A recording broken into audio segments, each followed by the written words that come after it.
Hey everyone, and welcome to another series of installation videos brought to you by Rockford Fosgate and the Rockford Technical Training Institute. In this series of videos, we're going to be taking a look at the installation process of our all-new audio system components for the Polaris Ranger side-by-side vehicles. So, without further ado, let's head inside and see how it's done.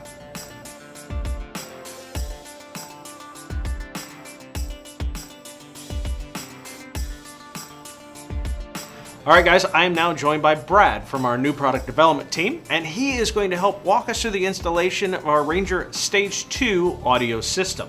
So Brad, what's all included in the kit? In our kit, we're including our Ranger specific dash kit, as well as our PMX2 source unit, front lower pods with RM1 speakers, and all the wiring to put it in. Alright, and what's the first thing we need to do to get started? First thing we're going to do is remove the hood and the top of the dash. Alright, well, let's get going.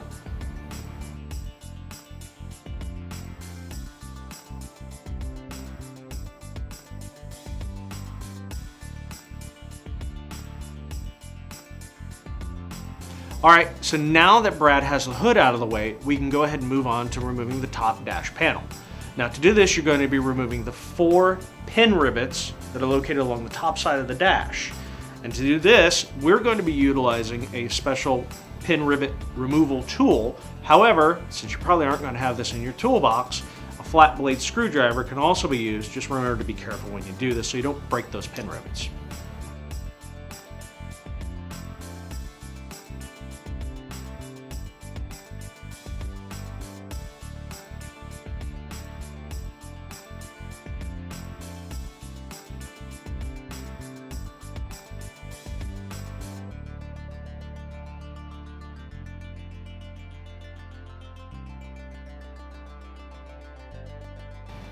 Okay, so now with our top dash panel removed, we can now go ahead and remove the center pocket and switch panel assembly from the dash.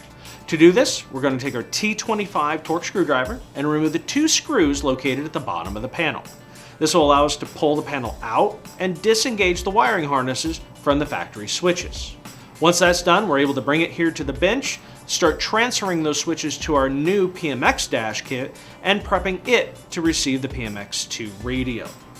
Alright, so now that we have the OEM dash kit out of the vehicle and back here at the bench, we're ready to start prepping our replacement dash kit. So, Brad, is there anything special or that we need to do before we start assembling this? Well, as you can see on this particular vehicle, we have 3 stock switches. Our dash kit, we have it set for 2, which is very common on the Ranger. So in this case, we're going to go ahead and use the provided outline, cutting out our 3rd switch. And then we'll bring it back to the bench and get ready for the radio install. All right, well, let's go see how that's done.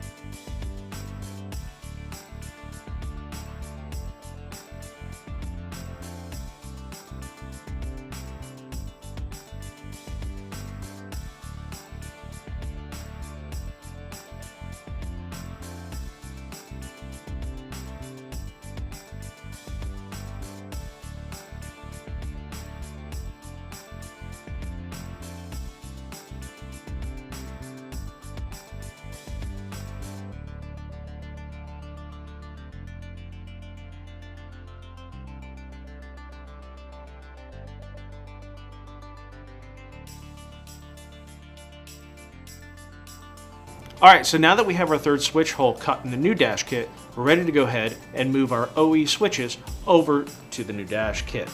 To this, we're going to depress the locking tabs on the back side, slide them out, and simply snap them in.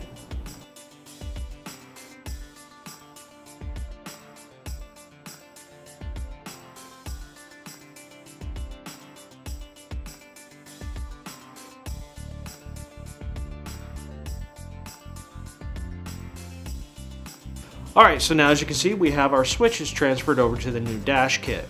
Now additionally, if your model also has the factory heater installed, we do have cutout lines for you to cut out the dash kit so you can transfer your heater controls over as well. At this point, we're ready to move on to our next step. So Brad, where do we go from here? From here, we're going to go ahead and get out our PMX2 source unit, grab our adaptive brackets, and install it into our new dash kit. All right, let's see how it's done.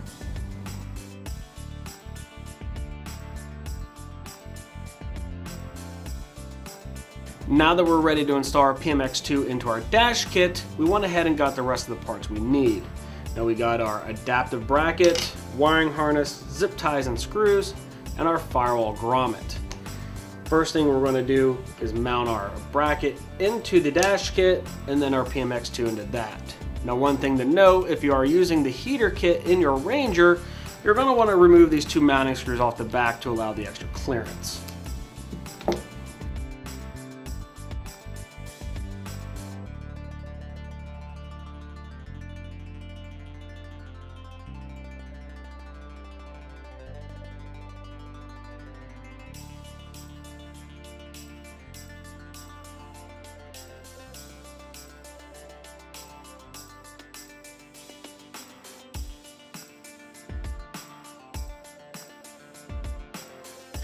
Now that we have our PMX2 mounted in our dash kit, we're going to drill a hole in the firewall to pass our wires through to the power block.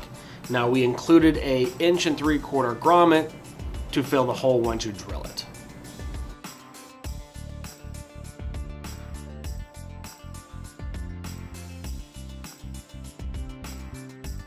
Now that we have our grommet in place, we're going to move on to installing our front lower pods.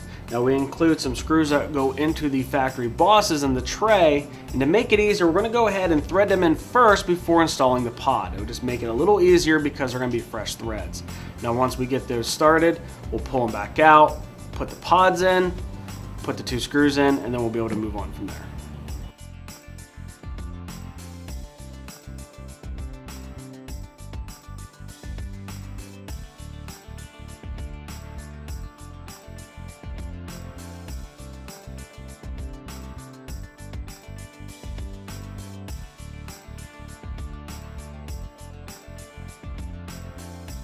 Now that we have our front lower pods installed, we can go ahead and move on to putting the wiring in.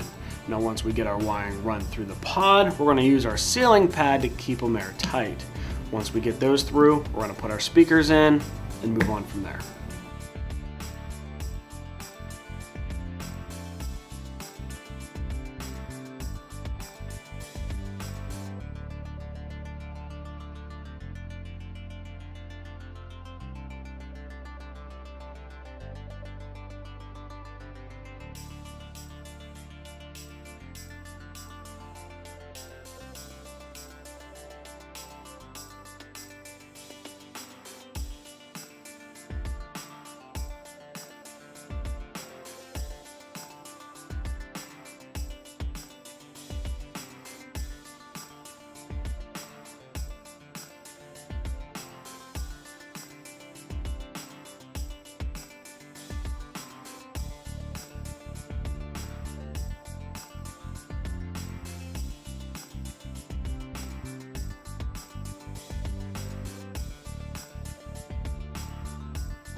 All right, guys, so now that we have the speaker pods, speakers, and speaker wiring installed, we're ready to move on to finish the installation with our head unit, dash kit, and the wiring harness for it.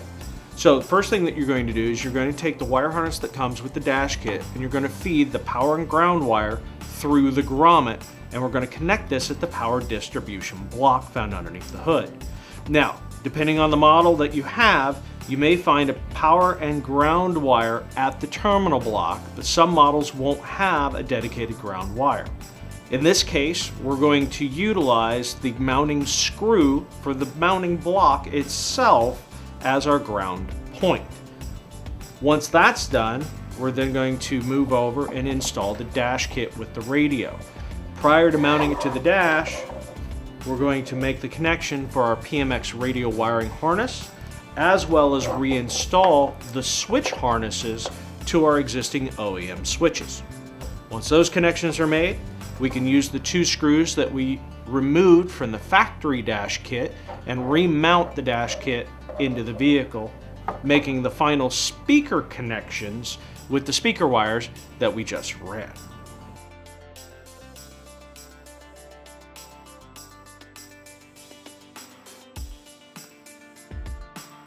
All right, so now that we have the radio installed and all the connections made, we're ready to go ahead and fire things up. Make sure everything's working properly, and then zip tie the wires, neaten it up, and put the panels back on. It's ready to go.